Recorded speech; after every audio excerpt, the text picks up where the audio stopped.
বিভিন্ন রাজনৈতিক দলের উত্তেজনাপূর্ণ কর্মকাণ্ডের প্রভাবে সারা দেশ উত্তাল। জানিয়ে দেব হাতে থাকা সর্বশেষ আপডেট বাংলা সংবাদ।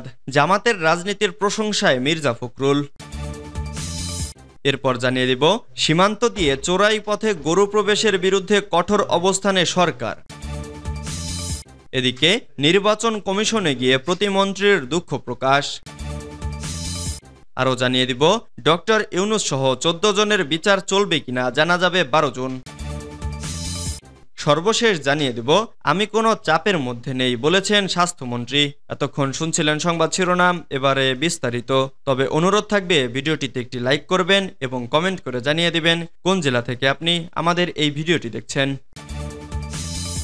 জামাতের রাজনীতির প্রশংসায় মির্জা ফখরুল। রোববার দুপুরে রাজধানীর জাতীয় প্রেস ক্লাবের আব্দুস সালাম মিলনায়তনে এক আলোচনা সভায় প্রধান অতিথি হিসেবে বক্তব্য দিয়েছেন বিএনপির মহাসচিব মির্জা ফখরুল ইসলাম আলমগীর। এ সময় বিএনপির প্রতিষ্ঠাতা ও প্রয়াত প্রেসিডেন্ট জিয়াউর রহমান এবং সরকারের পাশাপাশি জামায়াতের রাজনীতি নিয়েও কথা বলেন তিনি।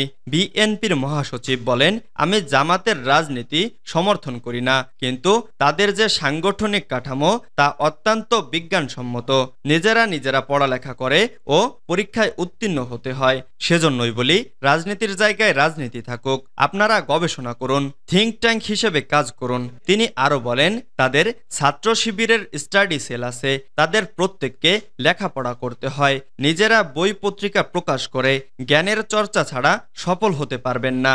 বিএনপির প্রতিষ্ঠাতা ও সাবেক প্রেসিডেন্ট জিয়াউর রহমানের ৪৩তম শাহাদাত বার্ষিকী উপলক্ষে এই আলোচনা সভার আয়োজন করে জিয়াউর রহমান ফাউন্ডেশন।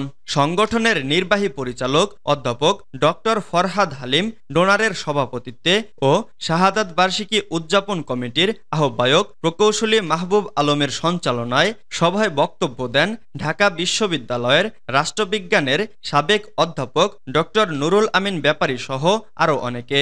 মির্জা ফখরুল ইসলাম আলমগীর বলেন, ক্ষমতাসীন সরকার দেশপ্রেমিক নয়, ওরা বর্গী। সেজন্যই দেশের টাকা লুটে বিদেশে নিয়ে যাচ্ছে। ক্ষমতাসীনরা আজ দুর্নীতিতে আকণ্ঠ নিমজ্জিত।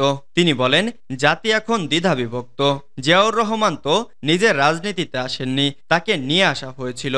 ৭১ সালে মহান মুক্তিযুদ্ধের সময় তার নেতৃত্ব দেখে ৭৫ সালে সৈনিকেরা তাকে ফের দায়িত্ব দিয়েছিলেন। বিএনপির মহাসচিব বলেন, দেশের নির্বাচন ব্যবস্থা ধ্বংস করা হয়েছে, মানুষ আর ভোট দিতে যায় না।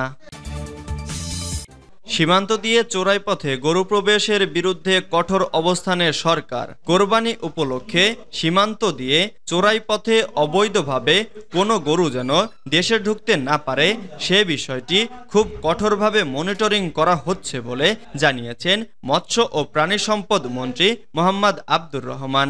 আজ রাজধানীর শেরেবাংলা কৃষি বিশ্ববিদ্যালয়ের ডেইরি সায়েন্স বিভাগ কর্তৃক বিশ্ব দুগ্ধ দিবস ২০২৪ উপলক্ষে আয়োজিত অনুষ্ঠানে প্রধান অতিথির বক্তব্যে মন্ত্রী এসব কথা জানান। শেরেবাংলা কৃষি বিশ্ববিদ্যালয়ের animal science and veterinary medicine অনুষদের ডিন অধ্যাপক ডক্টর KBM সাইফুল ইসলামের সভাপতিত্বে অনুষ্ঠানে বিশেষ অতিথি হিসেবে উপস্থিত ছিলেন ময়মনসিংহ ৫ আসনের সংসদ সদস্য কৃষিবিদ নজরুল ইসলাম সহ আরও অনেকে।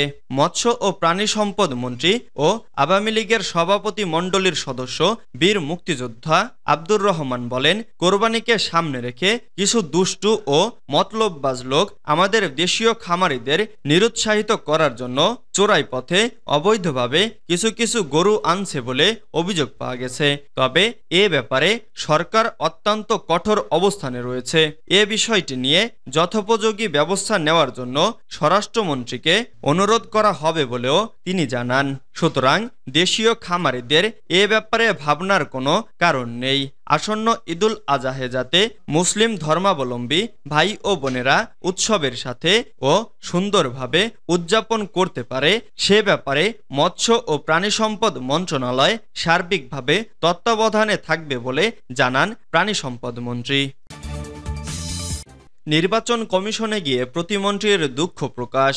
দুর্গত এলাকায় ত্রাণ দিতে গিয়ে নির্বাচনী আচরণবিধি লঙ্ঘনের অভিযোগে নির্বাচন কমিশনে গিয়ে দুঃখ প্রকাশ করেছেন ত্রাণ ও দুর্যোগ ব্যবস্থাপনা প্রতিমন্ত্রী হাবিবুর রহমান।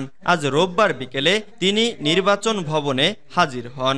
৩১ মে নির্বাচন কমিশন সচিবালয় থেকে নির্বাচনী আচরণবিধি লঙ্ঘনের অভিযোগ এনে প্রতিমন্ত্রীকে ব্যক্তিগতভাবে হাজির হয়ে ব্যাখ্যা দিতে বলেছিল ইসি।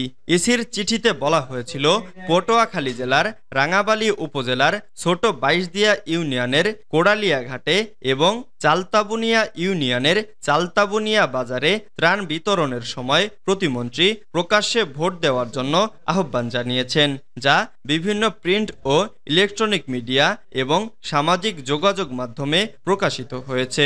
এ কার্যক্রম উপজেলা পরিষদ বিধিমালা লঙ্ঘন করেছে। চিঠি পেয়ে আজ বিকেলে ইসিতে হাজির হন প্রতিমন্ত্রী হাবিবুর রহমান। শুনানিতে তার পক্ষে আইনজীবী হিসেবে ছিলেন সংসদ সদস্য সৈয়দ সায়েদুল হক, ব্যারিস্টার সুমন। ডক্টর ইউনূস সহ ১৪ জনের বিচার চলবে কিনা জানা যাবে ১২ জুন।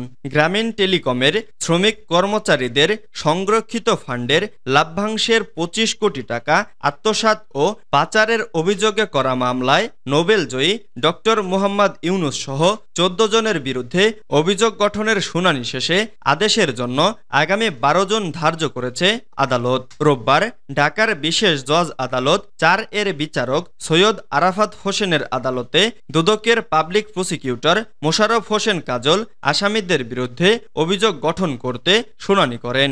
অপরদিকে ডক্টর ইউনূস সহ আসামি পক্ষের আইনজীবী অব্যাহতি চেয়ে শুনানি করেন। উভয় পক্ষের শুনানি শেষে আদালত এ বিষয়ে আদেশের জন্য ১২ জুন দিন ধার্য করেন। এর আগে বৃহস্পতিবার ২ মে ঢাকার বিশেষ জজ আদালত ৪ এর বিচারক সৈয়দ আরাফাত হোসেনের আদালতে মামলার অভিযোগ গঠনের শুনানির জন্য দিন ধার্য ছিল। ওই দিন আসামি পক্ষের সময়ের আবেদনের পরিপ্রেক্ষিতে বিচারক আজ ২ জুন অভিযোগ গঠন শুনানির দিন ধার্য করেন। আজ অভিযোগ গঠন শুনানি শেষ হয়েছে। আমি কোনো চাপের মধ্যে নেই বলেছেন স্বাস্থ্যমন্ত্রী। স্বাস্থ্য ও পরিবার কল্যাণমন্ত্রী ডক্টর সামন্তলাল সেন বলেছেন, অবৈধ ক্লিনিকের বিরুদ্ধে অভিযান বন্ধ করা হয়নি, এটি আপাতত স্থগিত আছে। এ অভিযান আবার শুরু করব আমি। তিনি বলেন, রমজান মাস ছিল, সে সময় অভিযান বন্ধ রাখতে বলেছিলাম। আমরা কখনো অবৈধ ক্লিনিককে প্রশ্রয় দেব না। আমি এ নিয়ে কোনো চাপের মধ্যেও নেই। রোববার ২ জুন সচিবালয়ে স্বাস্থ্য মন্ত্রণালয়ের সভাকক্ষে স্বাস্থ্যমন্ত্রীর জেনেভা ও লন্ডন ট্যুর নিয়ে আয়োজিত এক ব্রিফিংয়ে সাংবাদিকদের প্রশ্নের জবাবে একথা বলেন তিনি। অবৈধ ক্লিনিকের বিরুদ্ধে অভিযান শুরুর পর আবার বন্ধ করে দেওয়া হয়েছে, এ বিষয়ে কোনো চাপ আছে কিনা সাংবাদিকদের এমন প্রশ্নের উত্তরে স্বাস্থ্যমন্ত্রী বলেন, আমি কোনো চাপের মধ্যে নেই। আমি একদম স্পষ্টভাবে বলি, আমার ওপর কোনো চাপ নেই। তিনি বলেন, আমি কারো কথা শুনি না, এটা বন্ধ করা ঠিক হয়নি। আমরা তাদের কিছুটা সময় দিয়েছি সংশোধনের, কারণ একসঙ্গে সব ক্লিনিক তো বন্ধ করে দেওয়া যাবে না।